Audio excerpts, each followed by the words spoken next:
n'est que Jésus pour me guérir. Ce n'est que Jésus comme espérance de sa puissance. Il me remplit. Nous ouvrons notre Bible dans Ephésiens chapitre 1 verset 3. Bonjour à ceux qui nous rejoignent sur le net. Nous avons chanté et loué le Seigneur. Et maintenant, eh bien, nous venons vers la parole de Dieu qui est la vérité et qui nous bénit toujours. Amen. Amen. Ephésiens chapitre 1 verset 3. Béni soit le Dieu et Père de notre Seigneur Jésus-Christ, qui nous a bénis de toute bénédiction spirituelle dans les lieux célestes en Christ. Amen. Jésus, je te prie vraiment que mes frères et sœurs comprennent toutes ces choses-là et aient une vie magnifique avec toi, malgré l'ambiance morose sur cette terre. Au nom de Jésus. Amen. Je vais dire une chose qui va peut-être vous étonner si vous êtes malade, si vous êtes dans des problèmes financiers, si vous avez des soucis, des difficultés. Je veux quand même vous dire la vérité. La vérité, c'est que votre vie, c'est la vie de Dieu. La vie que vous vivez en ce moment est la vie de Dieu. Tous les pouvoirs de Dieu sont en vous. Ici-bas, sur cette terre, Dieu est en vous. Et dans le monde spirituel, vous êtes en Christ. Et en Christ, vous êtes bénis de toutes sortes de bénédictions spirituelles. Mais le spirituel, sur cette terre, il est aussi matériel. Il n'y a rien qui est différent entre le matériel et le spirituel. Tout est spirituel parce que tout vient de Dieu. Tout vient de l'Esprit de Dieu. Alors il faut que ce qui est en Christ, dans les lieux célestes, se concrétise dans votre vie, ici-bas sur cette terre. Mais il y a des lois. On ne peut pas aller contre les lois. Si on va contre les lois, alors on ne bénéficie jamais de ce qui est à nous. C'est clair. Tous les pouvoirs de Dieu sont en vous, puisque Dieu a dit qu'il venait habiter en vous par son Saint-Esprit. L'Esprit de Dieu est en vous avec tous ses pouvoirs. Et ce qu'il faut que vous sachiez absolument, c'est que c'est sous la forme de vos désirs que la vie infinie de Dieu cherche à s'exprimer au travers de vous.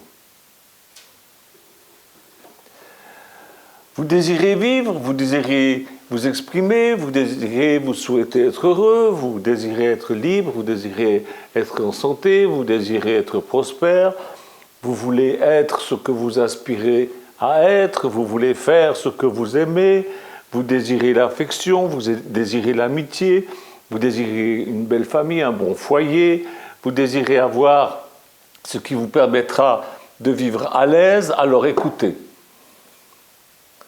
C'est légitime que vous désiriez toutes ces choses. Le désir, il est à la base de tout progrès. Jésus a dit « Je suis la vie ». Il désire s'exprimer et faire l'expérience de tout ce qui est bon, tout ce qui est louable, tout ce qui est honorable au travers de vous.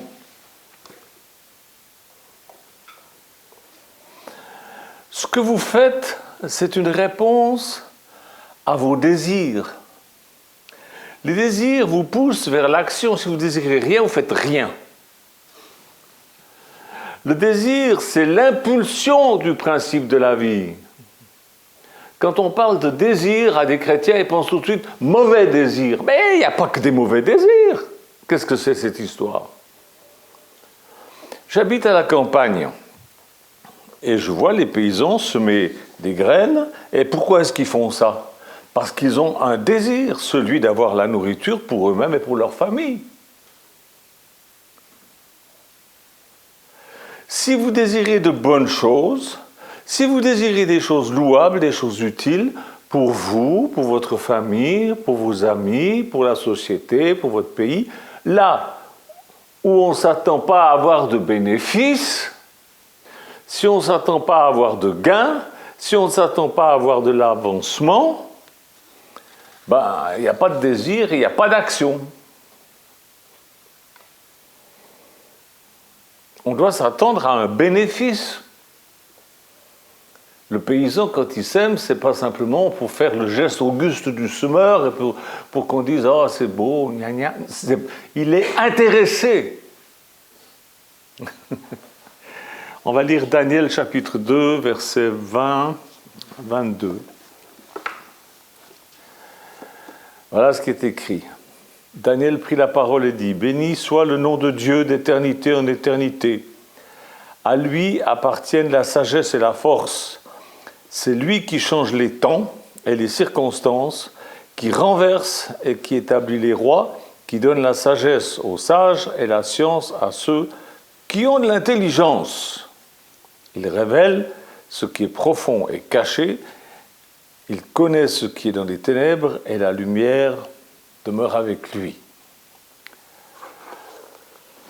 Le Seigneur vit en vous et il veut vous révéler ce qui est en vous, ce qui est caché en vous, ce qui ne paraît pas, ce qui ne vous semble pas réel.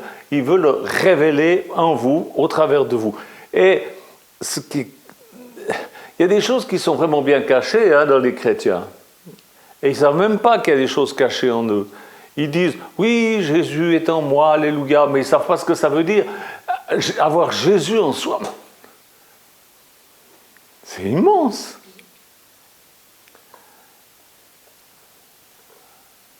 Il est la lumière, il est la vie, il est la vérité, il est en vous.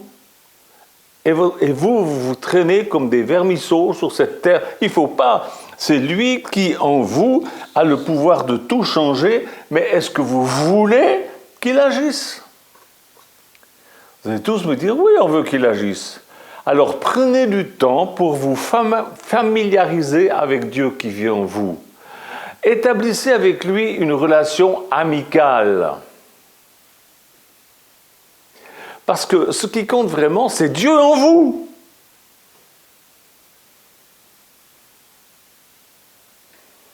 C'est Camélia qui disait toujours « Christ en moi, l'espérance de la gloire ». Alors, posez-vous franchement la question. Est-ce que je crois vraiment que l'intelligence infinie de Dieu est en moi? Posez-vous aussi cette autre question. Est-ce que je crois vraiment que Dieu est la seule puissance et la seule cause de l'univers? Vous allez me dire, non, il y a aussi la puissance du diable. Ah, arrêtez avec ça. Dieu est tout puissant. Le diable n'a pas de puissance. Il n'a que la puissance que vous lui donnez. Et la puissance que Dieu lui permet de manifester. Mais quand il vous rencontre et qu'il voit que Dieu est en vous, il ne peut rien contre vous. C'est ce que je vous ai prêché dimanche passé. Beaucoup disent « je crois en Dieu ». Ah oui, moi je suis très croyant. Ah ben, ça leur fait une belle jambe. Cette croyance, elle implique que vous répondiez par un « oui » massif à ces deux questions que j'ai posées. Si vous pouvez répondre « oui » à ces deux questions, vous ne vous en prendrez plus aux circonstances, aux événements et aux autres. Encore une question que chaque chrétien devrait se poser. Est-ce que je crois vraiment que le monde des phénomènes, c'est-à-dire ce qui se produit, est un effet et non une cause? Si vous croyez ça, eh bien vous ne gémirez plus, vous ne vous plaindrez plus des choses extérieures, vous accorderez vos pensées, vos désirs et vos sentiments, vous les accorderez sur l'harmonie de Dieu. Et alors ce texte qui dit que toutes choses concourent ensemble au bien de ceux qui aiment Dieu deviendra une réalité pour vous. Et ça va changer votre vie. Il change les circonstances, il change vos croyances profondes sont la cause unique. C'est même pas Dieu, c'est votre croyance en Dieu. Tout est possible à celui qui croit, ça signifie que rien n'est possible à celui qui ne croit pas, ou rien n'est impossible à celui qui croit en un petit Dieu. Le petit Jésus couché dans une crèche, il n'est pas petit, il est devenu un adulte, il est grand, il est Dieu, il est tout puissant, et il vit en vous. Ce que vous pensez, ce que vous désirez, ce que vous sentez accepter et accepter comme vrai dans votre univers, c'est la seule cause de tout. Souvenez-vous que Jésus a dit, il en sera fait selon votre foi, c'est-à-dire selon ce que vous croyez. Il n'a pas seulement dit ça à un bon homme et une bonne femme il y a 2000 ans, il le dit à vous aussi. Il en sera fait selon votre foi. Si tu crois que tu mérites d'être malade, eh ben, Dieu te laisse avec ta croyance. C'est une croyance idiote, mais il te laisse avec ta croyance. Il en est fait selon ta foi. Apprenez à connaître Dieu, le Dieu de la Bible, et rejetez vos pensées, toutes vos idées préconçues, toutes vos fausses croyances, toutes les superstitions, et comprenez que toutes choses sont prêtes pour vous dans les lieux célestes pour le moment où votre esprit sera prêt à les recevoir ici-bas sur cette terre. C'est ça la chose. Ayez le désir, ayez l'intelligence de vous identifier à ce que vous désirez. Et je vais même rajouter, ayez les émotions. L'intelligence, mais aussi les émotions. Alors votre désir, vos projets, vos buts, tout ça, ça rentrera dans votre vie terrestre, ça reviendra dans votre vie terrestre. Parce que vous êtes en Christ, vous avez tout, mais ici-bas sur terre, c'est par la foi que vous saisissez des choses qui sont dans les lieux célestes. Parce que votre bénédiction, ce que vous désirez, votre projet, existe déjà dans les lieux célestes en Jésus-Christ, et ils sont aussi réels que mes mains, que votre nombril, que votre... C'est réel. Alors il faut aller de l'avant avec la conviction que vos prières sont déjà exaucées. Et vous aurez la joie d'en faire objectivement l'expérience ici-bas sur terre et même dans la matière. On va lire Marc chapitre 11, versets 24-25. Vous savez, ça ne sert à rien de prêcher l'évangile si ça ne vous aide pas à changer. Il faut que ça vous change, sinon ça ne sert à rien. Marc 11, 24, 25. C'est Jésus qui parle et qui dit « C'est pourquoi je vous dis, tout ce que vous demandez en priant, ce que vous demandez, c'est ce que vous désirez, non? Tout ce que vous demandez en priant, croyez que vous l'avez reçu et vous le verrez s'accomplir. »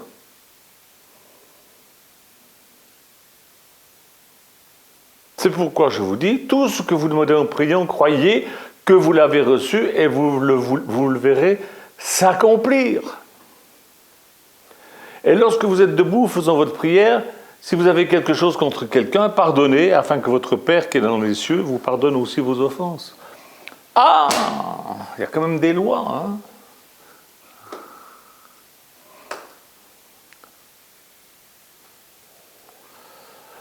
Ce que vous demandez, c'est ce que vous désirez. Eh bien, tout ce que vous désirez, tout ce que vous demandez dans la prière, croyez que vous l'avez déjà reçu. Et vous allez le voir s'accomplir. Mais vous devez croire d'abord que vous l'avez déjà reçu. C'est pourquoi tout à l'heure je vous disais, il faut prier avec intelligence, mais aussi avec les émotions. Parce que quand on croit qu'on a reçu ce qu'on a demandé, on est content. Là, bientôt, dans quelques jours, c'est Noël. Et on va se faire des cadeaux. Vous ne faites pas des cadeaux, vous? Non. Ah oui, vous êtes des super chrétiens qui ne fêtent pas Noël.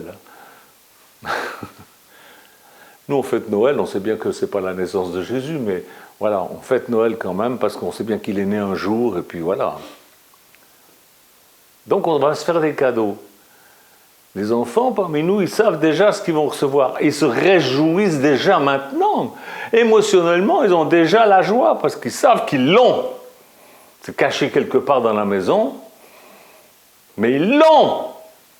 Ah, alors ils sont dans la joie parce qu'ils savent qu'ils l'ont.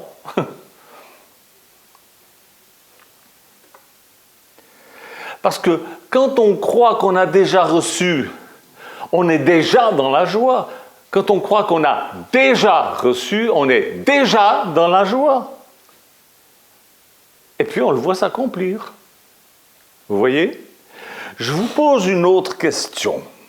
À quel point désirez-vous être une personne nouvelle et avoir ce que vous désirez avoir ? À quel point ? Si vous le désirez fermement, alors il vous faut prendre une décision précise. Il faut que de tout votre cœur, vous vouliez changer et que vous cessiez d'être une machine à propagande qui répète tous les vieux concepts, stéréotypés, les idées, les croyances et les superstitions implantées dans votre esprit depuis votre naissance. Il faut que vous nourrissiez vos pensées avec la parole de Dieu, et quand vous l'aurez bien mis dans votre tête, elle descendra 30 cm plus bas dans votre cœur, et vous manifesterez avec amour la parole de Dieu, c'est-à-dire la puissance de Dieu. Il envoya sa parole et il les guérit, sa parole, et il les guérit et il les sauva, et toutes ces choses. Changez vos pensées, ça changera votre destinée.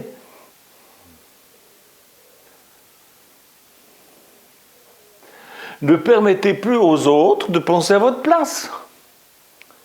Refusez de laisser les autres vous dépouiller et vous polluer l'esprit avec des pensées de crainte, de haine, de jalousie, de méchanceté, de maladie, de fatalisme, de malheur. Arrêtez! C'est des empoisonneurs. Moi, je me rappelle, il y avait 2 filles où on habitait quand on était petit avec mon frère à Chèvres. Et on devait passer devant chez elle pour aller à l'école. Et chaque jour, en rigolant, on faisait comme ça. Je mets du désantisempoisonneur. Parce qu'on pensait pas vraiment, mais elles nous empoisonnaient la vie, ces 2 nanas. C'était des gamines, hein, mais elles nous embêtaient tout le temps. Alors on disait, je mets du désantisempoisonneur, puis on rigolait. Mettez du désantisempoisonneur, refusez de croire ce que les gens vous racontent. Si vous continuez comme ça, eh ben vous allez être contaminé et ça vous servira strictement à rien, à rien.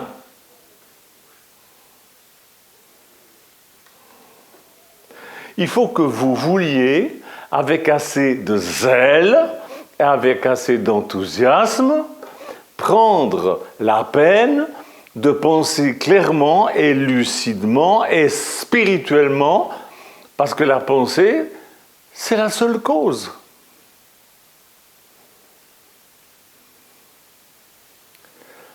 Alors, accordez-vous à Dieu, surmontez vos problèmes avec la pensée de Dieu, mettez la pensée de Dieu en vous. Vous n'êtes pas rien du tout, vous êtes habité par Dieu, Dieu vous a choisi. Vous êtes peut-être moche, mais Dieu vous a choisi. Vous êtes bête, mais Dieu vous a choisi, il veut vous rendre intelligent. Dieu ne faillit jamais. Il est en vous, il n'attend qu'une chose, c'est que vous croyez ce que je vous dis. Parce que ce que je vous dis, c'est ce que la Bible dit. Quand vous demandez une chose, croyez que vous l'avez reçue. N'attendez pas de la recevoir pour vous réjouir, réjouissez-vous à l'avance. Vous savez, depuis Adam et Ève, on a reçu un cadeau très intéressant. La connaissance du bien et du mal. Alors, votre désir peut vous dire si c'est bien ou si c'est pas bien. Si c'est bien, choisissez ce désir-là. Bêtement, par exemple pour une voiture, choisissez une voiture bien plutôt qu'une voiture crochon, moche, qui vous coûte pas cher à l'achat, mais qui va vous coûter cher après un entretien et une réparation, etc., etc., etc., etc., etc., etc.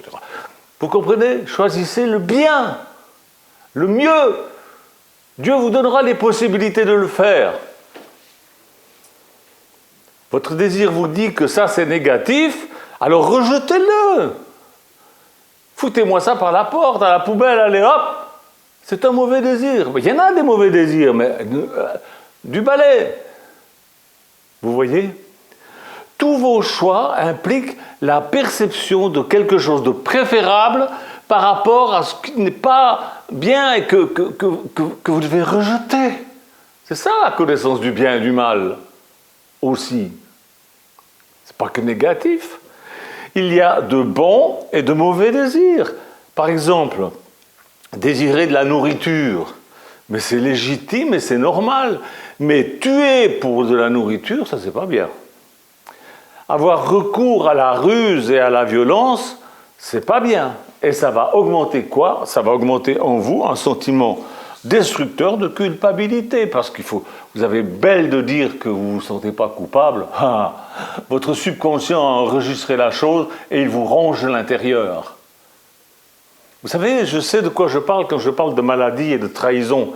Vous pouvez, comme moi, sortir de la prison de la maladie, sortir de la prison de la pénurie, sortir de la prison des méchancetés des autres, parce que votre corps et votre esprit ne font qu'un. Vous savez, la science actuelle révèle que les causes cachées des maladies physiques se trouvent dans les méandres profonds de votre esprit. Ça se trouve dans les rages réprimées, ça se trouve dans les désirs frustrés, ça se trouve dans les jalousies, ça se trouve dans les anxiétés. Cancer que j'ai fait là, en 2014, c'est écrit sur mon rapport que la cause, c'est un stress violent. Maladie psychosomatique. Mais dis donc, la tumeur, elle était matérielle, hein, mais ça venait de mon esprit. Parce que je m'étais laissé avoir, parce que j'étais anxieux, parce que j'étais soucieux, parce que j'étais stressé. Je sais de quoi je parle. Je sais, ce que je vous enseigne, je le vis et je continue à le vivre. Je fais des progrès, et vous aussi, vous pouvez faire des progrès. Il est donc stupide de s'en prendre à Dieu pour nos ennuis. Moi, je n'ai pas dit « Ah, ben Seigneur, tu m'as puni, voilà, je ne sais pas ce que j'ai fait pour mériter ça, mais bon, si c'est ta volonté que je sois malade. » Je n'ai pas dit ça. Parce que je savais que c'était moi-même qui avais créé cette maladie. À cause de circonstances et de crétins patentés qui m'embêtaient. Mais je n'avais pas besoin de me mettre dans un état pareil. C'est nous créons nous-mêmes tout ça par des mauvaises manières de penser et de réagir, ou alors parce qu'on ne pense rien. Il y a beaucoup de gens qui ne pensent rien. Hein. Alors comme ils ne pensent rien, ils n'engendrent que du néant, c'est-à-dire rien. Ils commencent leur vie et puis ils la terminent la même chose.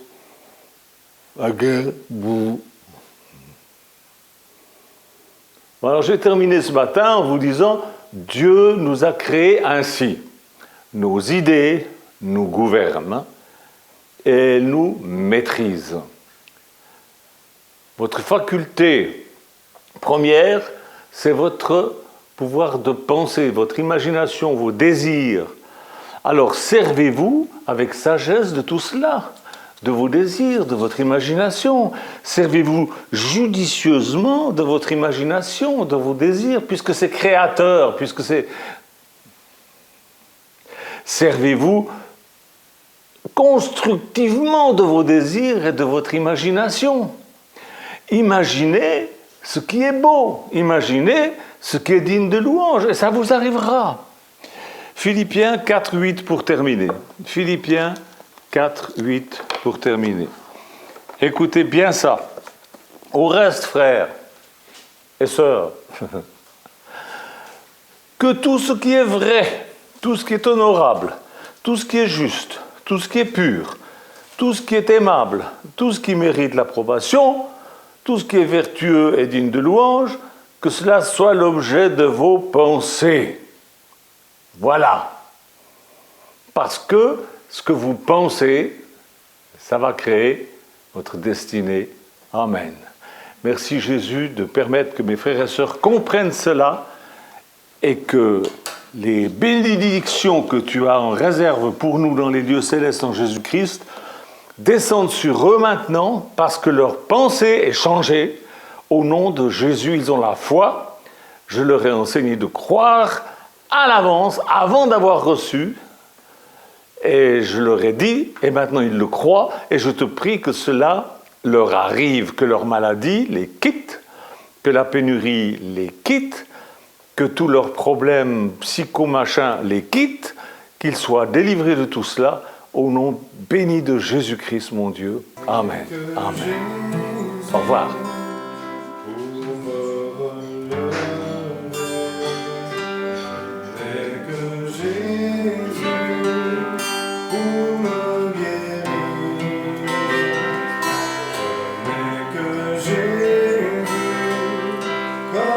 Espérance de sa puissance.